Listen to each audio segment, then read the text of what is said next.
नमस्कार दोस्तों, डेट है आज की 27 जनवरी 2023 और स्वागत है आपका एडिटोरियल डिस्कशन में। आज द हिंदू में ज़्यादा इंपॉर्टेंट आर्टिकल्स हैं नहीं, एक आर्टिकल द हिंदू से उठाएंगे। The betrayal of very idea of the Mahatma. Shashi Tharoor जो कांग्रेस के लीडर हैं, उनके द्वारा ये आर्टिकल लिखा गया है। तो पॉलिटिकल पॉइंट्स काफ़ी हैं, जैसे रूलिंग पार्टी को बुरा भला कहा गया है, बट अक्सर देखो यूपीएससी ऐसे क्वेश्चंस पूछ लेती है जैसे गांधी और नेहरू के बीच में सोच में क्या डिफरेंस थे वो बताइए, बोस और नेहरू में क्या डिफरेंस थे, बोस और गांधी में क्या डिफरेंस थे। तो ऐसा क्वेश्चन अगर आ जाए, गांधी और सावरकर के विचारों में क्या डिफरेंस थे देश को लेके या फिर हिंदुइज्म को लेके, इसमें तो हिंदुइज्म पे फोकस है, तो उस लिहाज से ये आर्टिकल इंपॉर्टेंट है। जो 3-4 इंपॉर्टेंट पॉइंट्स हैं वो हम निकाल के डिस्कस करेंगे। बाकी 2 आर्टिकल्स ये हम डिस्कस करेंगे अलग अलग न्यूज़पेपर से। एक प्रिजन रिफॉर्म से संबंधित जिसे सबसे पहले डिस्कस करेंगे, उसके बाद मेंस्ट्रुअल लीव यानी लड़कियों को पीरियड्स के दौरान छुट्टियां मिलेंगी, केरल सरकार ने ऐसा प्रोविजन किया है। डिस्कशन स्टार्ट करें उससे पहले एक एथिक्स का जबरदस्त एग्जांपल है, दिलीप महलनाबिस। इनको देखो पद्म विभूषण दिया गया है। ओआरएस के बारे में आपने सुना होगा, ओआरएस का घोल पी लो, जब डिहाइड्रेशन हो जाता है तो डॉक्टर सजेस्ट करते हैं। पूरा नाम है ओरल रिहाइड्रेशन सिस्टम। तो इन्हीं के प्रयासों से ये ओआरएस आया था, ओरल रिहाइड्रेशन सिस्टम। जब देखो डिहाइड्रेशन क्या होता है, ये वो सिचुएशन होती है जब हमारी बॉडी ज्यादा फ्लूइड यूज कर रही है लेकिन उतना हम कंज्यूम नहीं कर रहे हैं, तो ऐसी सिचुएशन में डिहाइड्रेशन हो जाता है, डायरिया वगैरह हो जाता है। तो इन्होंने इन्वेंट किया था ये ओआरएस।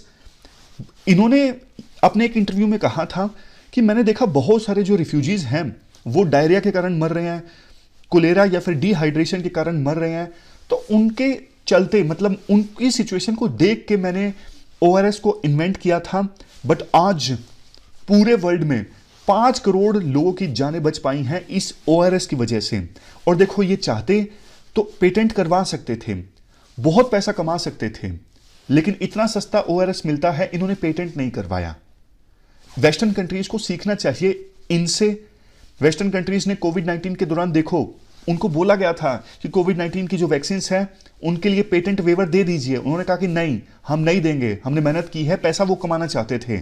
लेकिन दिलीप महलनाबिस इन्होंने बहुत अच्छा काम किया। गांधी जी ने भी देखो कहा था कि अगर आप व्यापार करते हो बिना मोरालिटी के तो ये सिन है, ये पाप है। इन्होंने ह्यूमैनिटी को ऊपर रखा एज कंपेरिजन टू प्रॉफिट। आज इनका जो ओआरएस है पूरे वर्ल्ड में यूज होता है, जो इन्होंने इन्वेंट किया था। तो ये एग्जांपल आप यूज कीजिए एथिक्स में और ऐसे में भी। और इसके लिए दिलीप महलनाबिस इनको अब पद्म विभूषण से नवाजा गया है। अब डिस्कशन स्टार्ट करते हैं। First important article prison reforms से संबंधित है। आप जीएस पेपर सेकंड के इस टॉपिक से आर्टिकल को रिलेट कर सकते हो। क्या कंटेस्ट है? देखो, हाल ही में इंटेलिजेंस ब्यूरो के द्वारा 57th all India conference of director generals inspector generals of police organise की गई। इसमें ना प्रधानमंत्री मोदी ने यह बोला, जेलों को जिस प्रकार से मैनेज किया जाता है ना, उस सिस्टम में सुधार होना चाहिए। अभी काफी पुअर तरीके से जेलों को मैनेज किया जाता है और जिन कानूनों के बेस पे जेलों को मैनेज किया जाता है वो कॉलोनियल इरा के हैं, बहुत पुराने हो चुके हैं, उनको भी बदलना जरूरी है। इससे पहले आपको याद होगा 26 नवंबर 2022 को हमारी राष्ट्रपति द्रौपदी मुर्मू जी ने भी यह बोला था, जेलों में अभी ओवर क्राउडिंग काफी ज्यादा है। मतलब जितने कैदियों को एक जेल में बंद करके रखा जा सकता है ना, फॉर एग्जांपल 100 कैदियों को, तो 200-200 कैदियों को जमा जेल में बंद करके रखा जा रहा है उसी जगह पे। तो इस वजह से ये ओवर क्राउडिंग खत्म होनी चाहिए और इसके लिए लेजिस्लेचर, एग्जीक्यूटिव और जुडिशरी तीनों को एक पेज पे आना जरूरी है, एक सोच के साथ काम करना जरूरी है। देखो, वैसे भी तो क्रिमिनल जस्टिस सिस्टम में ना 3 ऑर्गन्स होते हैं। सबसे पहले अगर अपराध होता है तो पुलिस का काम होता है अपराधी को पकड़ना। दूसरे नंबर पे फिर पुलिस उस आरोपी को पकड़ के जुडिशरी के सामने प्रेजेंट करती है, जुडिशरी सजा देती है। और तीसरे नंबर पे होते हैं करेक्शनल होम्स यानी जेल्स, जो उस कैदी को रिहेबिलिटेट करते हैं। बट इसमें वैसे आप पार्लियामेंट को काउंट नहीं कर सकते, अदरवाइज पार्लियामेंट का काम होता है कानून बनाना, जिसके बेस पे मतलब क्या अपराध है क्या अपराध नहीं है ये कौन डिसाइड करता है? पार्लियामेंट डिसाइड करेगी और स्टेट असेंबली डिसाइड करेगी स्टेट के केस में, अगर कोई सब्जेक्ट स्टेट लिस्ट में आता है तो। इसके बाद देखो बात करते हैं चैलेंजेस क्या क्या एसोसिएटेड हैं प्रिजन्स के साथ हमारे देश में। सबसे बड़ा चैलेंज देखो ये है, केसेस बहुत ज्यादा पेंडिंग हैं हमारे देश में ना। 4.7 करोड़ केसेस पेंडिंग है इंडियन कोर्ट्स में। अब इसका डायरेक्ट इंपैक्ट क्या पड़ता है? डायरेक्ट इंपैक्ट इसका यह पड़ता है, अंडर ट्रायल्स की संख्या बहुत ज्यादा है। मतलब ऐसे कैदी जिनके खिलाफ अभी केस चल रहा है लेकिन वो जेल में बंद हैं। टोटल जितनी प्रिजन की पॉपुलेशन है ना, उसमें से 67.2% तो अंडर ट्रायल्स हैं। अब यह संख्या बढ़ चुकी है, अगली स्लाइड में हम देखेंगे। ये देखिए 2021 में जो अंडर ट्रायल्स हैं उनकी संख्या बढ़ के 77% हो चुकी है। 100 कैदी हैं तो उसमें 77 कैदी ऐसे हैं जिनके खिलाफ अभी मुकदमा चल रहा है, उनको सजा नहीं हुई है, वो अपराधी नहीं हैं। ऐसे कैदी हैं 77। अब बहुत बार देखो ऐसा होता है, आपने भी सुना होगा, सालों साल बिता दिए जेल में, 10 साल हो गए, लेकिन बाद में कोर्ट बरी कर देती है। तो सोच के देखिए क्या बीतती होगी उन पर्सन्स पर जिन्होंने अपनी जिंदगी का एक बड़ा हिस्सा जेल में बिता दिया लेकिन बाद में वो बरी हो गए, उन्होंने कुछ किया ही नहीं था। ओवर क्राउडिंग की बात की हमने बहुत ज्यादा है। 2021 का ये डेटा है, ओवर क्राउडिंग है 2021 के अनुसार 130%। अब देखो इतनी ज्यादा भीड़ जब जेल में होती है ना, एक तरफ हैबिचुअल अपराधी, मतलब जिन्होंने बहुत सारे क्राइम किए हैं, जो पेशेवर अपराधी हैं जिनका काम ही अपराध करना है, दूसरी तरफ माइनर्स या फिर वो पर्सन जिन्होंने पहली बार अपराध किया, छोटा मोटा अपराध किया, गलती से अपराध हो गया। दोनों को सेपरेट करना डिफिकल्ट हो जाता है जब जेलों में इतनी ज्यादा ओवर क्राउडिंग होती है। इसके बाद है next point, miss treatment and torture. जेलों में अनेकों प्रकार की मिस ट्रीटमेंट होती है कैदियों के साथ में, बिना पे काम करवाया जाता है या फिर थोड़ी बहुत पे दी जाती है, 20 रुपए 25 रुपए। ये ह्यूमन राइट्स के अगेंस्ट है। जो महिला कैदी हैं वो अनेकों तरह की हरासमेंट फेस करती हैं। इसके बाद नेक्स्ट है शॉर्टेज ऑफ स्टाफ। देखो ब्रिटेन में ना हर 3 कैदियों के पीछे 2 प्रिजन ऑफिशियल हैं। हमारे देश में हर 7 कैदियों के पीछे 1 प्रिजन ऑफिशियल है। जितनी टोटल सैंक्शन स्ट्रेंथ है ना स्टाफ की जेलों में, उसमें से 33% पोस्ट तो खाली हैं, मतलब भरा ही नहीं जाता। वैकेंसी है लेकिन रिक्रूटमेंट नहीं हो रहा है। नेक्स्ट पुअर हाइजीन, बहुत खराब साफ सफाई होती है वहां पे, गंदगी बहुत ज्यादा होती है और एक्सट्रीम वेदर से निपटने के लिए व्यवस्था नहीं होती। बहुत ज्यादा सर्दी है तो कपड़े नहीं है सर्दी से निपटने के लिए, बहुत ज्यादा गर्मी है तो गर्मी से निपटने के लिए व्यवस्था नहीं है। नेक्स्ट है सोशल इश्यूज। बहुत बार ऐसा होता है कई जेलों में ना कैदियों को अपनी फैमिली वालों से रेगुलर नहीं मिलने दिया जाता, बहुत कम मिलने दिया जाता है। तो कैदी जो है ना अनेकों तरह के मेंटल जो इश्यूज है ना वो फेस करते हैं, साइकोलॉजिकल इश्यूज फेस करते हैं, जैसे डिप्रेशन आ जाता है, पैनिक अटैक, स्ट्रेस, एंजाइटी, एक ही छोटी सी जगह पे लगातार रहते हैं तो क्लास्ट्रोफोबिया हो जाता है। ऐसी सिचुएशन में वो या तो दूसरों को नुकसान पहुंचाने की कोशिश करते हैं या फिर खुद को ही नुकसान पहुंचाने की कोशिश करते हैं। ये कुछ इंटरनेशनल कोवेनेंट्स या फिर कन्वेंशंस हैं प्रिजनर से संबंधित, आंसर में इनका इस्तेमाल कर सकते हो। Universal declaration of human rights, इसमें कैदियों के बारे में बोला गया है। इसके बाद the international covenant on civil and political rights, the international covenant on economic social and cultural rights, declaration on protection from torture, general UN directives. अब चैलेंजेस बात करते हैं, प्रिजन रिफॉर्म्स लाने में चैलेंजेस क्या क्या हैं। सबसे पहले देखो स्टेट सब्जेक्ट है प्रिजन्स। जेलों का रखरखाव किसके अंडर आता है? जेलों का रखरखाव स्टेट गवर्नमेंट्स के अंडर आता है। सेंट्रल गवर्नमेंट सिर्फ बेस्ट मॉडल्स दे सकती है स्टेट गवर्नमेंट्स को कि आपको इस बुनियाद पर जेलों में सुधार लाना है, लेकिन बहुत बार एक्शन ना के बराबर होता है। नेक्स्ट चैलेंज, अभी भी प्रिजन्स को मैनेज किया जाता है कॉलोनियल इरा के लॉ से, जैसे प्रिजन एक्ट 1894। देखो सिचुएशन ना चेंज हो चुकी है। पहले ना सोच ये होती थी जिसने अपराध किया है, उसने दूसरों के साथ गलत किया है, उसके साथ भी गलत होना चाहिए, उसको पनिशमेंट देना जरूरी है। इसीलिए जेलों में व्यवस्था खराब होती थी, यातनाएं दी जाती थी कैदियों को। आज सोच चेंज हो चुकी है। आज सोच ये है कि कैदी जो है, मतलब अपराधी जो है, उनको रिहेबिलिटेट करना जरूरी है, उनको जेलों में बंद करके उन्हें सभ्य बनाना है। लेकिन अब पुरानी सोच के साथ ही प्रिजन्स को गवर्न किया जाता है, कॉलोनियल इरा के लॉज है, बदलाव आना चाहिए। नेक्स्ट, अब देखो चूंकि कैदियों के पास वोट देने का अधिकार नहीं होता ना, इसलिए पॉलिटिशियन ज्यादा ध्यान नहीं देते। और समाज में इसे ज्यादा ना अच्छा पॉइंट भी नहीं माना जाता। जैसे पॉलिटिशियन रैली में जाके बोलेगा मैंने जेल बनवाई, तो लोग बोलेंगे क्या अच्छा काम किया है, कोई बहुत बड़ा काम तो तुमने किया नहीं है। इसलिए पॉलिटिशियंस का ध्यान नहीं होता जेलों के सुधार में। नेक्स्ट, अगर बात करें कमेटीज की, कौन सी कमेटीज अभी तक गठित की गई है प्रिजन रिफॉर्म से संबंधित? जस्टिस मुल्ला कमेटी 1983 में आई थी। इस कमेटी ने बोला, जैसे देखो आईएएस ऑफिसर्स का ऑल इंडिया कैडर होता है ना, वैसे ही प्रिजन स्टाफ का भी एक ऑल इंडिया कैडर होना चाहिए और जेलों को लाया जाए कॉन्करेंट लिस्ट में, ताकि जेलों पे स्टेट गवर्नमेंट भी कानून बना सके और सेंट्रल गवर्नमेंट भी। इस मुल्ला कमेटी ने यह रेकमेंड भी किया नेशनल पॉलिसी ऑन प्रिजन्स होनी चाहिए। गवर्नमेंट जो इंप्रिजनमेंट है, जैसे जेल में बंद किया जाता है आरोपी को या फिर अपराधी को, उसका अल्टरनेटिव भी कुछ खोजे, जैसे कम्युनिटी सर्विसिंग होती है। कम्युनिटी सर्विसिंग जैसे कि देखो काम करवा लिया जाता है। काम करवाना मतलब आपने पार्क की साफ सफाई करवा दी, आपने किसी और जगह पे गरीबों के लिए काम कर दिया, तो ये होता है कम्युनिटी सर्विसिंग। तो छोटे मोटे क्राइम्स के लिए जेल में बंद करने के बजाय कम्युनिटी सर्विसिंग करवा लो। नेक्स्ट है justice VR. Krishnan Iyer committee on women prisoners 1987। इसमें प्रोविजन ये है, मतलब इसमें ये इस कमेटी ने ये कहा था कि महिला जो कैदी होती है ना, उनके लिए अलग से इंस्टीट्यूशन होने चाहिए, वहां पे सिर्फ सारी की सारी महिलाएं एम्प्लॉइज होनी चाहिए, और अगर किसी महिला को कन्विक्ट करार दे भी दिया जाता है तो उनकी डिग्निटी को रिस्टोर करने के लिए प्रयास होने चाहिए। नेक्स्ट 2005 में कमेटी आई, ये director general bureau of police research and development की अध्यक्षता में आई थी। इसने ना मुल्ला कमेटी और जस्टिस कृष्णन अय्यर कमेटी की जो रिपोर्ट्स है ना, उनमें एड ऑन किया और ना एक नेशनल पॉलिसी को ड्राफ्ट किया, national policy on prison reforms and correctional administration 2007। इसमें मतलब ये जो पॉलिसी है ड्राफ्ट की थी, बाद में आ नहीं इसकी थी, समझ गए।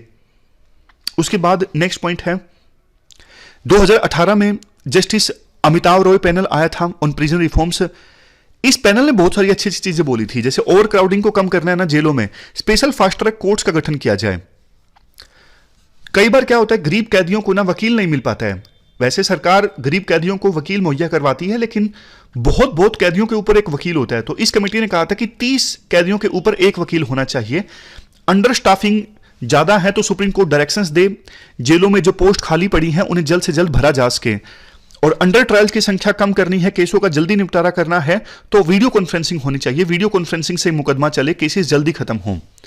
इसके बाद यह प्रोविजन होना चाहिए कि फैमिली रेगुलरली अपने कैदी रेगुलरली अपने फैमिली वालों से बात कर सके। देखो ये प्रोविजन तो अभी भी है। अल्टरनेटिव पनिशमेंट का प्रावधान होना चाहिए, यह रिकमेंड किया अमिताव रॉय पैनल ने भी। अब वे फॉरवर्ड की बात करते हैं। देखो वे फॉरवर्ड में बहुत सारी चीजें बोली जाती हैं, जैसे ओपन जेल्स का प्रावधान होना चाहिए, जैसे दिन में जो कैदी हैं वो बाहर रहें, रात में सोने के लिए जेल में आ जाएं। कम्युनिटी सर्विसिंग की हमने बात की, ट्रायल प्रोसेस को स्पीड अप किया जाए और बेल प्रोविजंस को आसान बनाया जाए। बेल लेना आसान होना चाहिए, जो सिक्योरिटी है बेल के लिए वो कम से कम होनी चाहिए। और क्रिमिनल जस्टिस सिस्टम को इस प्रकार से रिफॉर्म लाया जाए इसमें कि बेल देना ना एक ऑब्जेक्टिव प्रोसेस होना चाहिए। जैसे अभी ना लोअर कोर्ट्स के पास में ना काफी सब्जेक्टिविटी होती है कि बेल दी जाए या फिर ना दी जाए, इसे ऑब्जेक्टिव बना दिया जाए। ऑब्जेक्टिव मतलब किन किन कंडीशंस में बेल मिल सकती है, किन कंडीशंस में नहीं मिल सकती है, सारा कुछ अगर हम इसे डिफाइन कर देंगे तो चीजें और ज्यादा आसान हो जाएंगी। पुलिस को सेंसिटिव बनाया जाए। सेंसिटिव मतलब जैसे अब देखो पुलिस ना जैसे ही किसी पे शक होता है ना, उसको मारती पीटती है, उसको जेल में डाल देती है। लेकिन वेस्टर्न कंट्रीज में क्या होता है, टेक्नोलॉजी का सहारा लिया जाता है ये पता लगाने के लिए कि इसने अपराध किया है या फिर नहीं किया है। तो ऐसे केसेस में ना मतलब अगर टेक्नोलॉजी दुरुस्त होगी तो फिर किसी को ना ऐसे ही अरेस्ट नहीं किया जा सकेगा। मतलब पुलिस 100 बार सोचेगी अरेस्ट करने से पहले, इसलिए मॉडर्न टेक्नोलॉजी का इस्तेमाल करना जरूरी है पुलिस इन्वेस्टिगेशन में। नेक्स्ट, स्टेट और सेंट्रल एजेंसीज के बीच में ज्यादा कोऑपरेशन होना चाहिए, बेस्ट प्रैक्टिसेस दोनों एक दूसरे से सीख सकें। सबसे लास्ट में वैसे देखो ये कहा जाता है लास्ट में जुडिशियल वर्डिक्ट्स हैं प्रिजन रिफॉर्म्स के बारे में, प्रिजनर के ह्यूमन राइट्स के बारे में, बहुत सारी इंटरनेशनल कन्वेंशंस भी हैं। लेकिन देखो जुडिशरी एक लेवल से ज्यादा रिफॉर्म नहीं ला सकती।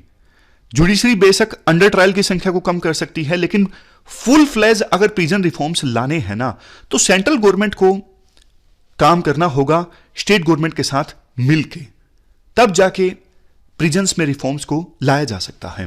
तो ये हमने पूरा आर्टिकल डिस्कस किया, चलते हैं आगे। इसके बाद नेक्स्ट जो आर्टिकल है वो देखो मेंस्ट्रुअल लीव से संबंधित है। आप जीएस पेपर सेकंड के इस टॉपिक से आर्टिकल को रिलेट कर सकते हो। क्या कंटेस्ट है? कंटेस्ट देखो ये है, हाल ही में केरल के चीफ मिनिस्टर पिनराई विजयन ने ये अनाउंस किया सोशल मीडिया पर कि सभी स्टेट यूनिवर्सिटीज में जो लड़कियां हैं वो मेंस्ट्रुअल लीव ले सकती हैं। इससे पहले Kochi university of science and technology ने मेंस्ट्रुअल लीव देने का फैसला दिया था। मेंस्ट्रुअल लीव मतलब लड़कियां पीरियड्स के दौरान लीव ले सकती हैं। केरल के चीफ मिनिस्टर ने कहा कि यह फैसला जो है जेंडर जस्ट सोसाइटी के निर्माण की तरफ एक अच्छा कदम है। देखो इस डिसीजन के ना प्रोज एंड कॉन्स दोनों हैं। बेनिफिट क्या है? पीरियड्स के दौरान लड़कियां किस प्रकार का डिस्कंफर्ट और पेन सफर करती हैं उसका एक प्रकार से एक्नॉलेजमेंट है। ये सरकार की तरफ से एक्नॉलेजमेंट है कि हाँ उस दौरान गर्ल्स जो हैं वो डिस्कंफर्ट फेस करती हैं, तो इसीलिए उनके लिए छुट्टियों का प्रोविजन है। तो हमारे क्लासरूम्स, वर्क प्लेसेस और ज़्यादा इंक्लूसिव होंगे और ज़्यादा एकोमोडेटिंग होंगे, ये फ़ायदा है। अब कंसर्न्स की बात करें, कंसर्न्स भी काफ़ी सारे हैं। देखो सबसे बड़ा कंसर्न ये है हमारे देश में अभी भी ना इतनी जागरूकता नहीं आई है। अभी भी इसे ना मेंस्ट्रुअल को एक टैबू के रूप में देखा जाता है। अब मान लीजिए किसी गर्ल ने 4 दिन की छुट्टी ली, फॉर एग्जाम्पल जितने भी दिनों की छुट्टी ली, अब पता लग जाएगा सबको कि छुट्टियां किस लिए ली हैं। तो ना टैबू अभी भी है, सोशल स्टिग्मा अभी भी है इसके साथ में, तो डिस्क्रिमिनेशन हो सकता है इस बेस पे। मतलब समझ गए, लीव लेना मतलब सबको एक प्रकार से बताने के समान हो गया, जबकि ये नॉर्मली बिल्कुल बायोलॉजिकल प्रोसेस है। इसे मेडिकल डायमेंशन दी जा रही है, इसे मेडिकल टच दिया जा रहा है छुट्टियों के नाम पे। साउथ कोरिया और जापान में लॉज हैं मेंस्ट्रुअल लीव से संबंधित, फिर भी वहां पे बहुत कम महिलाएं मेंस्ट्रुअल लीव लेती हैं क्योंकि इसके साथ सोशल स्टिग्मा अटैच है। तो हमारे देश में और भी कम लड़कियां जो मेंस्ट्रुअल लीव लेंगी, ऐसा कुछ एक्सपर्ट्स अपना कंसर्न व्यक्त करते हैं। उसके बाद अगर देखो बात करें अभी क्या क्या प्रोविजंस हैं इससे संबंधित, गवर्नमेंट ना समय समय पे मेंस्ट्रुअल लॉज या स्कीम लाने की कोशिश करती रही है। बिहार ने 1992 में वर्किंग वुमेन के लिए पीरियड लीव को इंट्रोड्यूस किया था। उसके बाद ministry of health and family welfare ने मेंस्ट्रुअल हाइजीन स्कीम लॉन्च की, जिसमें जो रूरल एरियाज में किशोर बालिकाएं हैं ना, एडोलसेंट गर्ल्स हैं, उनके लिए सैनिटरी नैपकिन्स का प्रोविजन किया गया, फ्री सैनिटरी नैपकिन्स। मूवी आई थी आपको याद होगा अक्षय कुमार की, पैडमैन। उसके बाद से इस बारे में जो जागरूकता है काफ़ी ज़्यादा बढ़ी है। मतलब अब बहुत से लोग ओपनली इसके बारे में बात करने लगे हैं कि it's just normal biological process. लेकिन इससे पहले तो और भी ज़्यादा, मतलब यूँ नहीं कह सकते कि मूवी का ही योगदान है। समय के अनुसार हर चीज़ के बारे में अवेयरनेस आती ही है। वेस्टर्न कंट्रीज़ में ज़्यादा अवेयरनेस है, हमारे देश में भी धीरे धीरे अवेयरनेस आ रही है। इसके बाद नेक्स्ट है मेंस्ट्रुएशन बेनिफिट बिल इंट्रोड्यूस किया गया था पार्लियामेंट में 2017 में, लेकिन पास नहीं हो उसका।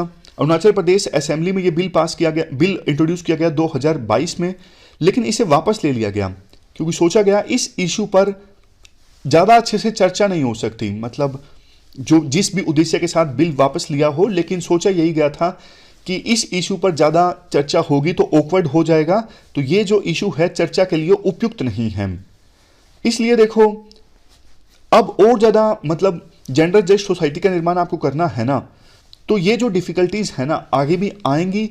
इसलिए विभिन्न सरकारों को इन डिफ़िकल्टीज़ को दूर करके एक जेंडर जस्ट सोसाइटी का निर्माण करना चाहिए और समाज में और ज़्यादा जागरूकता फैलानी चाहिए कि it's just normal biological process. तो ये पूरा आर्टिकल हमने डिस्कस किया मेंस्ट्रुअल लीव से संबंधित। चलते हैं आगे। इसके बाद नेक्स्ट जो आर्टिकल है गांधी जी के विजन और गांधी एंड सावरकर के विचारों में डिफरेंसेस से संबंधित हैं। आप जीएस पेपर 4 के इस टॉपिक से आर्टिकल को रिलेट कर सकते हो। क्या कंटेस्ट है? देखो 1948 30 जनवरी गांधी जी का असैसिनेशन हुआ था। अब इसकी 75वीं एनिवर्सरी है।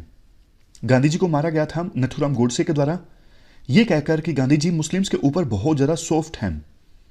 गांधी जी ने यह कहा था जब भारत और पाकिस्तान का बंटवारा हुआ ना, तो वो चाहते थे कि पाकिस्तान को थोड़ा ज़्यादा पैसा दे दिया जाए। यह अप्रोच नथुराम गोडसे को अच्छी नहीं लगी थी। गांधी जी ने और भी तमाम तरह की बातें बोली थी, जैसे मैं अपना बाकी जो बचा हुआ जीवन है वो पाकिस्तान में गुजारना चाहता हूं। देखो राइटर ना कंपेयर करते हैं, गांधी की जो अप्रोच थी ना बहुत ज़्यादा आइडियलिस्टिक थी। गांधी अपने अप्रोच में डिटरमाइंड थे। वो चाहते थे कि जो फॉलोअर्स हैं मेरे वो भी ऐसी ही सोच रखें। गांधी जी का एक प्रिंसिपल में विश्वास रखते थे हिंदुइज्म को लेके, अद्वैत वेदांत। इसका मतलब है universal inclusive universal religion.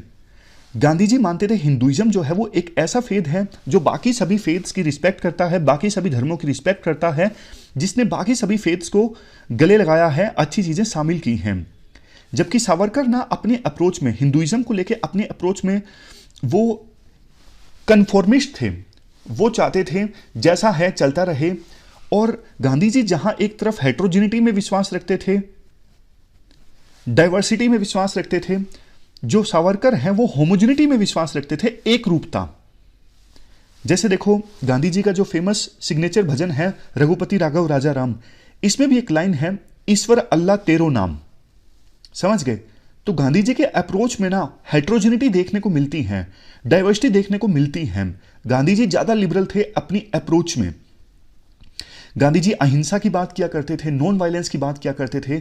Savarkar कहा करते थे ये और कुछ नहीं, माइनॉरिटी अपीजमेंट है, माइनॉरिटीज को खुश करने की कोशिश है। सावरकर कहा करते थे अगर हम अहिंसा और नॉन वायलेंस को प्रीच करेंगे तो देश की जो पावर है वो डिस्ट्रॉय हो जाएगी। इसके अलावा देखो गांधी जी प्लूरलिज्म में विश्वास रखते थे। गांधी जी एक जैन प्रिंसिपल में विश्वास रखते थे जिसका नाम है अनेकांतवदा। इसमें क्या होता है, ये प्रिंसिपल ये कहता है देखो जो सच है ना और जो सच्चाई है उसको ना अलग अलग लोगों के द्वारा अलग अलग ढंग से परसीव किया जाता है, और इसलिए उनका जो पॉइंट ऑफ व्यू है वो भी अलग हो सकता है, क्योंकि वो सच्चाई को अलग अलग ढंग से परसीव कर रहे हैं, अलग व्यू पॉइंट से परसीव कर रहे हैं। मतलब कि अलग अलग धर्म जो मानते हैं ना, ऐसे मोक्ष प्राप्त किया जा सकता है, भगवान को ऐसे हासिल किया जा सकता है। अलग अलग धर्मों के तौर तरीकों में डिफरेंस होना लाजमी है, लेकिन यह नहीं कहा जा सकता कि वो गलत है, मैं सही हूं। इसीलिए उन्होंने एक बार ये डिक्लेयर किया था कि I am a Hindu, Muslim, Christian, Parsi, a Jew. But इसके बाद लास्ट में ना राइटर थोड़ा दुख व्यक्त करते हैं, आज के समय में ना गांधी जी के जो सोच है उसको चैलेंज किया जा रहा है। गांधी जी को पूरी दुनिया के द्वारा अपनाया गया, उनका इतना ज्यादा सम्मान है। विभिन्न देशों के जो राष्ट्रपति हैं, प्रधानमंत्री हैं, अपनी स्पीचेस में गांधी जी को कोट करते हैं। लेकिन हमारे देश में बहुत बार ऐसा देखा जाता है कि उनके स्टैच्यू को रिप्लेस करके नथुराम गोडसे उनके स्टैच्यू को लगाया जाता है। बात देखो यहां पे ना सोच की है, क्या नथुराम गोडसे की सोच सही थी या फिर गांधी जी की सोच सही थी? जाहिर तौर पे गांधी जी की सोच सही थी, लेकिन पॉलिटिक्स वाले पॉइंट हम नहीं यूज करेंगे क्योंकि आंसर्स में लिख नहीं सकते। आज समाज को एक बार फिर से गांधी जी की सोच को अपनाना होगा और नफरत को हटाना होगा। तो ये पूरा आर्टिकल हमने डिस्कस किया गांधी जी का विजन और सावरकर और गांधी के बीच में डिफरेंसेस से संबंधित है। ये थी हमारी आज की डिस्कशन। आज हमने 3 इश्यूज को डिस्कस किया। फिलहाल इस डिस्कशन में इतना ही है। Thank you very much for discussion.